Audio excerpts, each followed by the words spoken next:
De la prise de pouvoir d'Auguste, le premier empereur, jusqu'à la fin du IIe siècle de notre ère, l'Empire romain impose la Pax Romana, la paix romaine. Les territoires conquis sont soumis et les populations largement romanisées. Rome domine la Méditerranée, impose son administration et ses lois, tandis que son armée stabilise ses frontières sur le Rhin, le Danube et tout le long du Limès. Mais après plus de 2 siècles de domination absolue, l'Empire va connaître une série de crises, amorce d'un lent déclin, qui s'achèvera par une disparition définitive.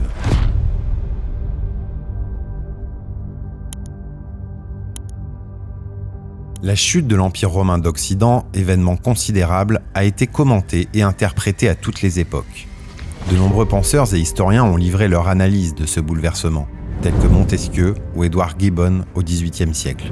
Les historiens contemporains sont moins catégoriques concernant l'impact des invasions barbares et privilégient l'approche multicausale. Chute, déclin ou continuité de l'Empire romain, l'historiographie n'est pas définitive et les théories sont nombreuses, les historiens disposant d'un nombre de sources très limité.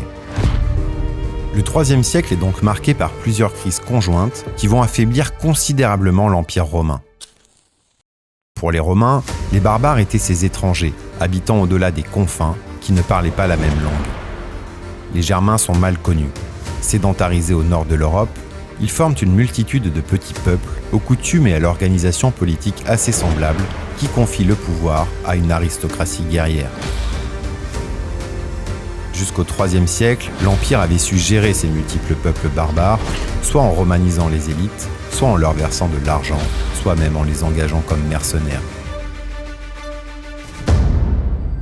Mais au IIIe siècle, l'Empire, jusqu'alors dominateur, devient une puissance menacée. Aux frontières de l'immense territoire romain, la pression barbare se fait de plus en plus forte. Par vagues successives, les peuples germains tentent des incursions, pillent, multiplient les raids que les troupes romaines ont de plus en plus de mal à contenir. C'est le cas sur la frontière du Rhin et du Danube, où la situation est très critique. Des guerriers alamans, daces, goths, vandales, burgondes ou francs percent régulièrement le Limès. La situation est également très tendue en Orient, où l'empire perse sassanide devient extrêmement menaçant. Déstabilisé militairement, l'Empire romain vit en parallèle une terrible crise politique. C'est une période où le sort des empereurs dépend de leur succès militaire. Beaucoup d'entre eux sont assassinés par leurs propres troupes, tel Sévère Alexandre en 235, dont la diplomatie tentée auprès des ennemis perses fut considérée comme un acte de corruption et de traîtrise.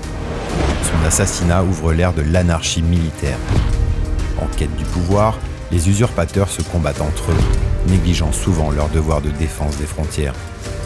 Ce IIIe siècle voit se succéder pas moins de 70 empereurs, légitimes ou non, dont les légions se livrent d'interminables guerres civiles, aboutissant même à des séparations éphémères du territoire impérial. Pour faire face aux menaces, les empereurs ont besoin du soutien militaire et de troupes de plus en plus nombreuses. Les recrutements sont massifs. Pour s'assurer la loyauté des légions, les soldes, dons et avantages augmentent fortement. Malgré tout, les empereurs éprouvent les pires difficultés à faire régner la discipline dans l'armée et les légionnaires obéissent davantage à leurs généraux qu'aux ordres de Rome. Pour le pouvoir romain, en plus d'être un gouffre financier, l'armée devient une menace, d'où peuvent émerger des usurpateurs. En parallèle de cette situation politique et militaire, l'Empire s'enfonce dans une crise économique majeure. Au temps de la Pax Romana, la prospérité économique de l'Empire reposait sur les échanges entre les provinces et les grands ports méditerranéens. Le vaste réseau de commerce, dont toutes les routes mènent à Rome, devient très perturbé. Les marchands ne circulent plus en sécurité. La violence et les pillages se généralisent et la traversée des provinces devient un véritable danger. La production agricole s'échange de moins en moins bien et les campagnes se ressentent sur un commerce plus local. Il semble également que le climat devient plus chaud au cours de ce IIIe siècle et que les sécheresses réduisent fortement la quantité des récoltes dans certains territoires de l'Empire. Ainsi, dans les villes, les greniers se vident, les disettes et famines sont de plus en plus fréquentes. Les caisses de l'État se vident également. Lors des conquêtes commencent à manquer. Les empereurs ont pourtant besoin de moyens de paiement, particulièrement pour l'armée. Alors ils dévaluent la monnaie Mais l'inflation devient vite ingérable. Les prix s'envolent et les monnaies impériales perdent de leur valeur et se voient même concurrencées par des monnaies locales. Inévitablement, les impôts augmentent. Les villes sont ponctionnées sévèrement. L'impôt en nature se généralise dans les campagnes, entraînant des troubles importants, un dépeuplement massif et une tendance à l'autarcie de nouveaux propriétaires fonciers, préfigurant le caractère économique très décentralisé du Moyen-Âge à venir. La société romaine se disloque également. Dans les villes, l'administration civile est prise en charge de plus en plus par des militaires. Les investissements se font plus rares, les infrastructures urbaines se délitent. Seules les murailles semblent urgentes à construire. La plèbe s'appauvrit, l'activité économique, les échanges et l'artisanat étant au plus bas. Enfin, au IIIe siècle, les épidémies de peste se succèdent et affaiblissent considérablement les populations de l'Empire. Aux crises militaires, politiques et économiques s'ajoute une crise démographique sans précédent. C'est l'empereur Dioclétien, lui-même général et usurpateur du pouvoir, qui prendra les mesures nécessaires pour sauver l'Empire. Ces réformes changent la nature de l'Empire. L'idée d'un seul empereur est révolue, car le territoire à administrer et à défendre est bien trop étendu. Dioclétien met en place la tétrarchie. Désormais, 2 empereurs se partageront le pouvoir dans 2 capitales et seront secondés par des successeurs désignés, les Césars. L'administration est repensée, la fiscalité aussi. C'est désormais aux grands propriétaires de prélever les petits, morcellement fiscal qui annonce l'éclatement futur du pouvoir. Dioclétien sacralise à nouveau le pouvoir. Divinisé, l'empereur mène une politique hostile à ceux qu'il considère comme une menace intérieure. Les chrétiens sont ainsi sévèrement persécutés. Stabilisé politiquement, l'Empire consolide ses frontières. L'armée est réorganisée, de grandes constructions sont érigées sur le Rhin et le Danube, et de nombreux barbares, guerriers aguerris, sont incorporés dans les légions, contre promesse d'enrichissement et de carrière. Pendant plusieurs décennies, la paix est assurée. Mais les luttes de pouvoir reprennent à la mort de Dioclétien.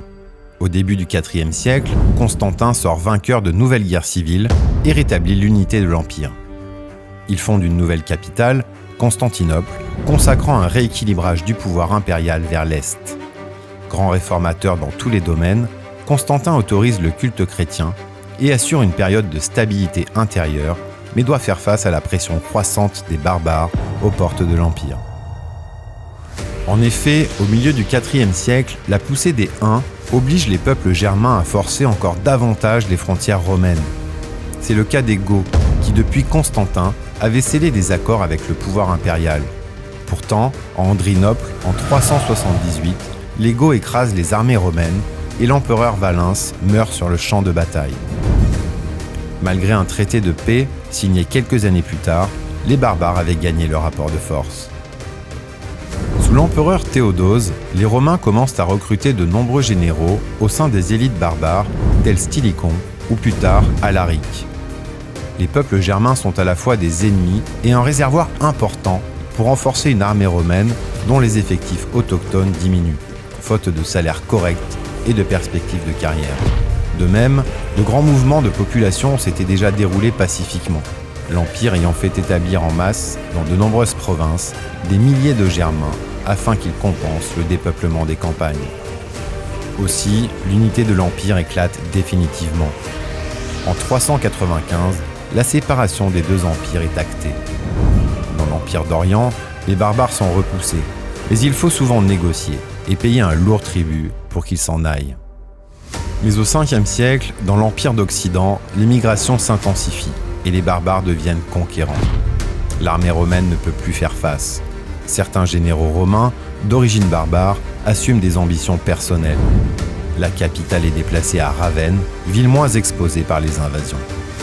Les groupes de guerriers germains attaquent et percent les frontières. Leurs armes sont redoutables, cavalerie, francisque, épée. En 407, les Vandales et les Suèves franchissent le Rhin et envahissent la Gaule.